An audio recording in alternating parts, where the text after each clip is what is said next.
Hey guys, welcome back to the channel.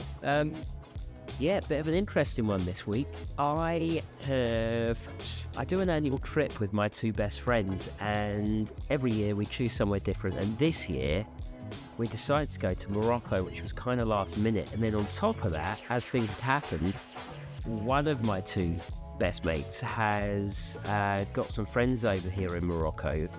They're in Tangier, and they offered to lend us a Harley Davidson. The Harley was just too much of a opportunity to say no to, and I've not been out on my motorbike for about 2 years. I've got my full motorbike license, and yeah, it just seemed like just a crazy good thing to go for. You know, we're going to be heading to the Sahara desert. Yeah, it's gonna be another story to tell when you're sat around and you're talking about what you did in your life. Saying you rode a Harley across part of the African continent and to the Sahara desert will just be too good of a thing not to say yes to. We're going to swap around on the bike as well, so 2 out of 3 of us will be taking the motorbike for a cruise. I'm going to carry on getting ready. I'm just packing up my bag. We arrived yesterday. We've had a day in Tangier.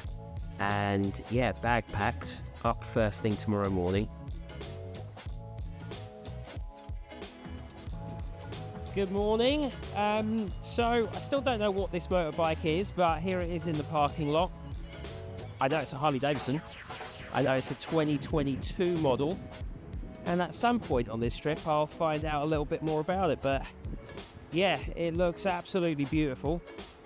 It's been lent to us by one of Tom's friends that lives here in Tangier, and it's spent most of its life looking like a very pretty paperweight, just like mine does at home, but in a barbershop in Tangier. So if you ever come to Tangier, what was the barbershop called again?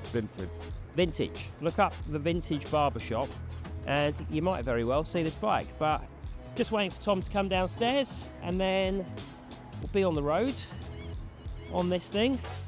And it's a Sunday as well. I was a little bit dubious about getting straight on the bike, but the roads are actually quite quiet this morning, so yeah, I think I'll probably just jump on it straight away. So we've been on the road for probably about 20 minutes. No, Tom's just ignoring me now. Yeah, about 20 minutes, and yeah, it's hard adjusting to a bike after you haven't been on one for a couple of years. Big bike, lots of power. Yeah, lucky it's not mine. Lots of power, really heavy front steering as well, but absolutely gorgeous. Really lucky that we're leaving on a Sunday, because it's been nice and really easy coming out of Tangier. But yeah, bit of water, nervous week, back on the road. And just like that, we were on the road and heading off on our Moroccan adventure. Now, I'd taken first shift on the motorbike and we were heading to Chefchaouen, also known as the Blue City in Morocco, which lies inland and south of Tangier by about 110 kilometers. Now, if you're planning on doing a journey like this, you need to know that the roads on the whole are pretty good, but as with anything, if you're doing a long journey like this, expect to come across the odd roadworks and the odd bit of unpaved road. Other than that, it was a fantastic first section and 2.5 hours.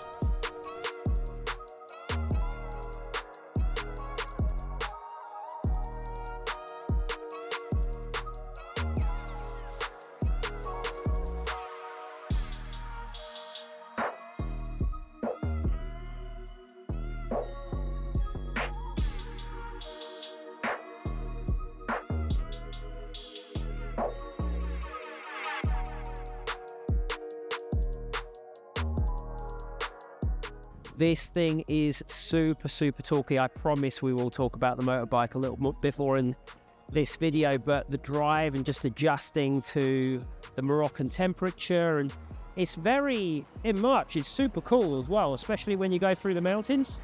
But let's go check out the town.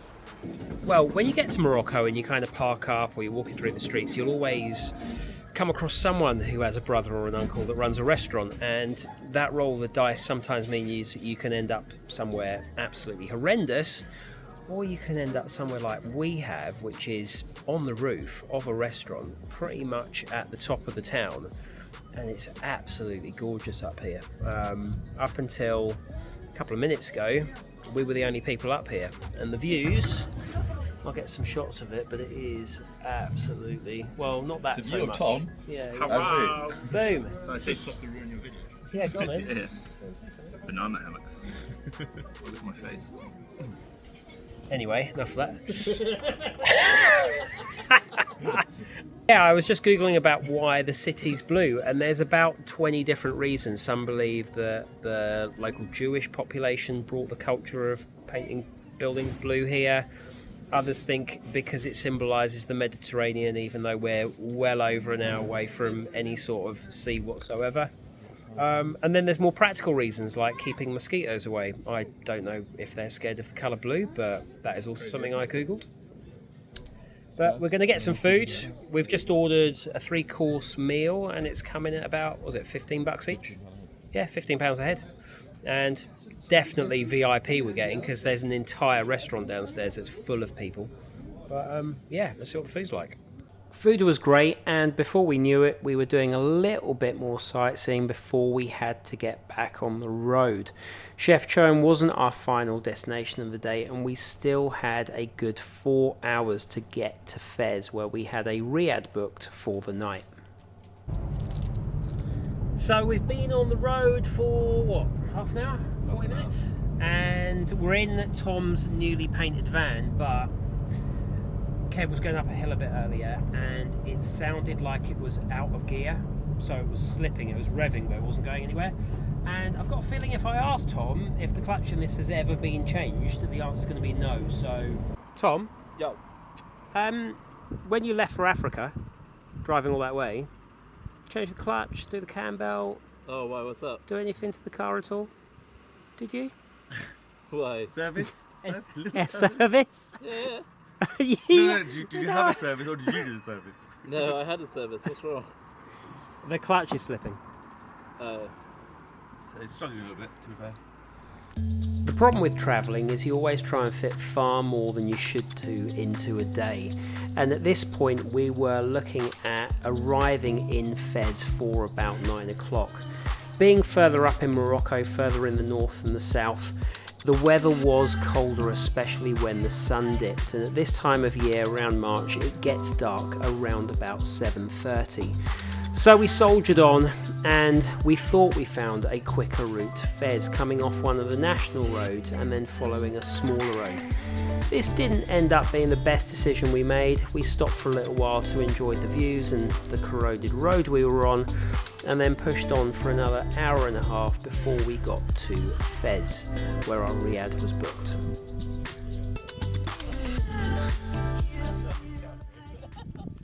Good morning. So last night we got into Fez, not crazy late. I think it was about 7:30, which was kind of spot on considering that's when it starts to really get dark. Sun was setting, and we're staying in this beautiful, God, is it a riad? I'm sure it's a riad. It's a traditional Moroccan hotel, I guess. I could be completely wrong about that. I'll have a little Google and let you know later, but it's lovely. It's got a central courtyard, so a lot of these buildings, they don't have any external windows at all. They've got these internal ones, but that looks out onto a little internal courtyard. I think it's just because it gets so hot here that the building's so tall that it just kind of keeps it shaded all the time.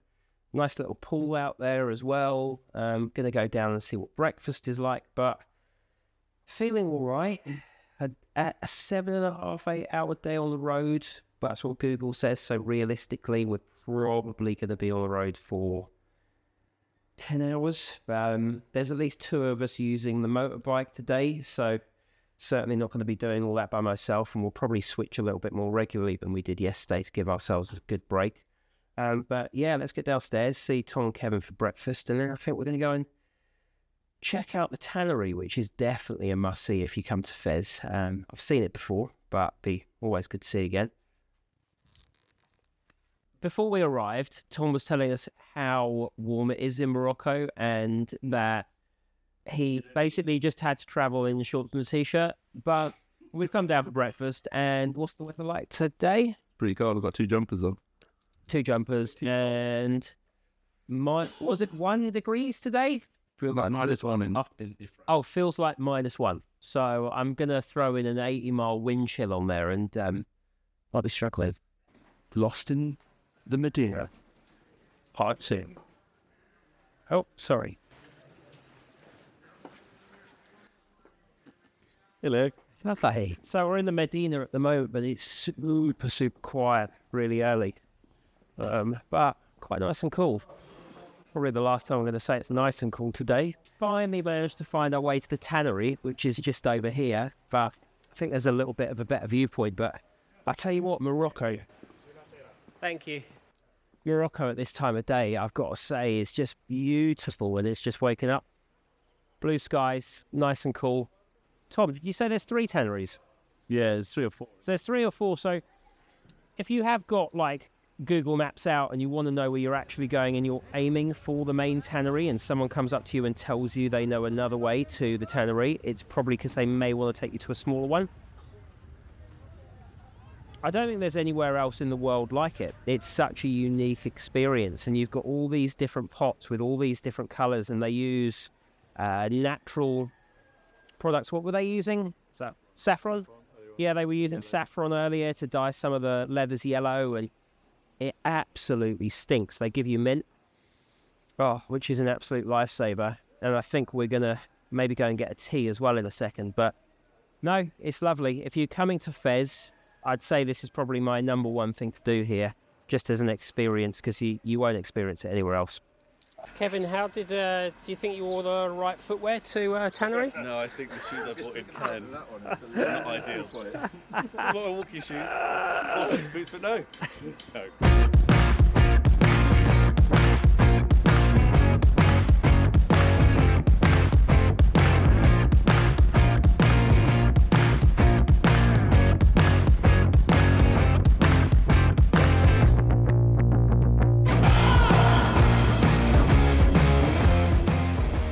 Was it a good toilet experience, mate?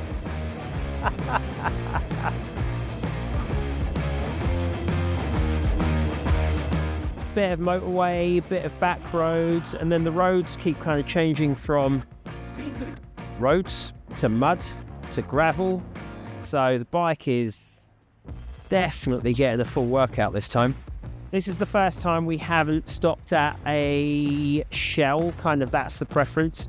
Tom's been here before, and when he did his previous trip, the bikes, they stopped at a kind of a petrol station between places and then had a fuel issue.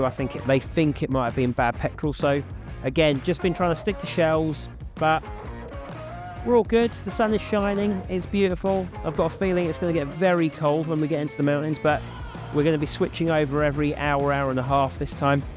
But loving it, it's so good.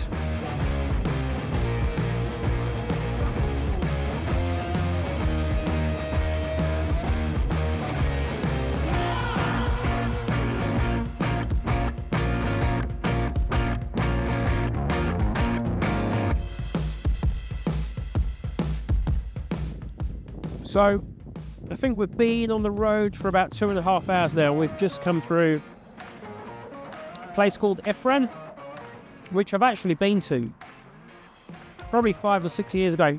It's kind of one of those places a lot of people will do so you come here, see the monkeys, and Ifran's like this really weird mix of alpine village and Moroccans. It's quite an unusual mix, but check this guy out. Is he coming over? You coming over? Hey, mate. Anyway, I've done my stint. But yeah, what a beautiful drive. It definitely gets a bit more chilly as you start coming up into the mountains. If you're thinking about doing a trip like this, prepare for every road surface possible. Yeah, everything is going on, but at the moment we've been blessed with good weather.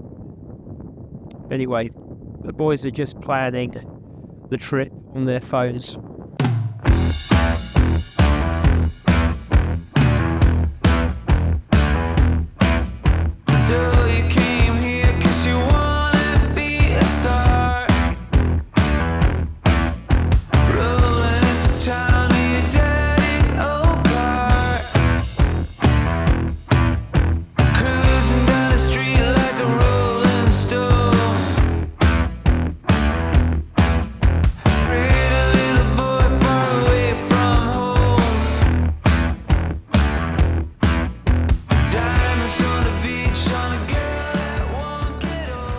just off that bike, and it's like a mini Grand Canyon, isn't it? It's absolute, like the buildings here, they just look like they're thousands of years old. Old village. Yeah. And what's really interesting is there really is not a lot of water or anything going on, but where the river actually is, and it's probably the first river we've seen with water in it for a while, there's just this really beautiful green streak that just runs through the valley. Yeah, wow. It's just mind-blowing. If you ever think about doing a road trip in Morocco, I'd 100% recommend it. Yeah, can you see that? Like, I'll get some shots of it. But yeah, do it. But also bring some petty cash for the police. They do love a little chat and lots of money as well usually. But it's all part and parcel of the journey. Been driving for another 2.5 hours, and we just got to Merzouga.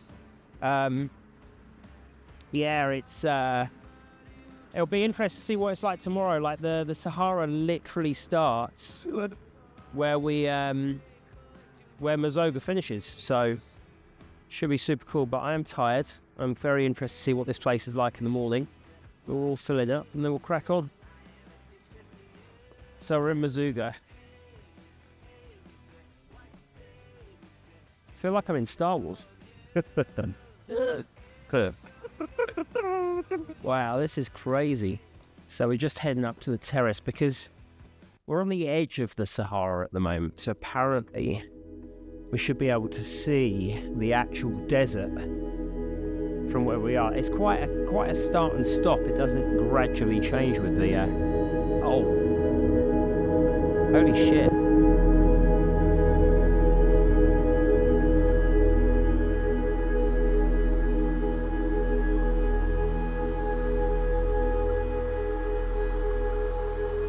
That is not what I expected.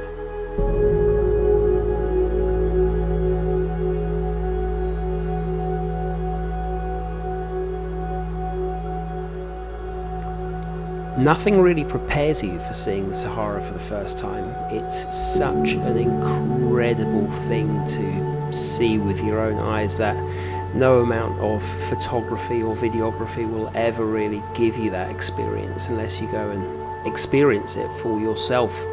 I was really lucky to do this with two of my best friends and to be given the opportunity to take a Harley from Tangier on this trip with us was just something else.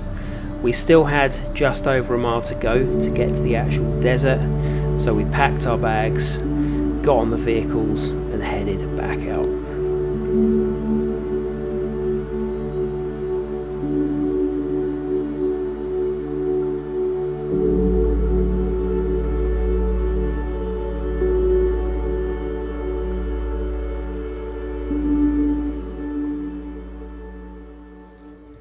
When we were coming into the desert last night, we had about 5 minutes to go. Kevin decided to do an entire music install, so still going with that at the moment. I did get working business there. Luckily, it looked like the car had already been robbed, so we didn't have to worry about it throughout the night. Music refit. But yeah, music refit. At this. It's a full service. It is going on. How are you watching?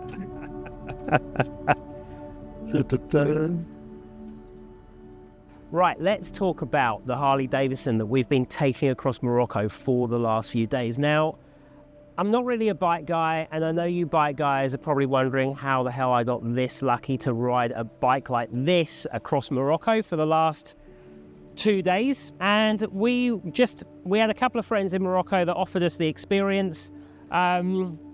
For the last 2 days, I've actually not even known what model I've been on. This is a Harley Davidson Fat Bob, and it is a beautiful, beautiful looking bike. But as a beginner, it's definitely been a real learning curve, making sure that I feel safe on this. One of the reasons is, and I'm glad I only Googled this now and not at the beginning of the trip, is this bike weighs just under 300 kilos. Coming from a 1978 Honda CX500, which I'm guessing probably weighs maybe 130, 140 kilos, it's a lot more bike to handle. The first thing that I noticed is the steering. With 300 kilos underneath you, it feels a lot heavier. And a lot of the time when you're on the bike, even at high speed, you're very aware of that. I've had it up to about 110 kilometers an hour, and honestly, it felt comfortable. There's no cowl on the bike, and I was stupid enough to bring an open face helmet with me. That was a really stupid idea. But once I got used to the helmet and I got used to the steering, the bike is very easy to ride. The gearing shifts through nice and easy. It does feel a little bit clunky. Harley Davidson guys tell me if I'm just having a go at your bicycles, your bikes, but for me it felt a little bit clunky. What else can I tell you about it? It's a dual disc brake. It's a Milwaukee 114 engine. It's kicking out about 150 horsepower. I'm not going to tell you much more about the specs on the bike because, again, I'm not a bike guy. I'm an adventure guy. And the reason why I wanted to get on this trip and do this was just to experience all the places that we've been. And it has been absolutely amazing. And not just doing that, but also experiencing with two of my best friends, getting in the van, wondering if the van's going to break down, which for Tom, it happens quite a lot. But as I say, if you're thinking about maybe getting this bike yourself as a beginner, definitely take it out for a test ride. Harley Davidson are pretty cool, actually. I think they're one of the only dealerships that you can actually hire a bike for a weekend and go and test it out for a while. So maybe do that. For a Morocco trip, what an experience. I mean, Abs that lent us this bike is an absolute gent for giving us this beast of a unit. I didn't Google how much it was because that always scares me, just like when Kevin lent me his Lamborghini. I didn't Google that until after I got home in it. But yeah, it's been amazing. We've got, I reckon, 20 minutes this morning, which is going to be very different to the 7 or 8 hours that we did yesterday. Kevin, if you come a bit closer, just get a few more close shots of the bike. Come around the front, because I love this front end on this as well.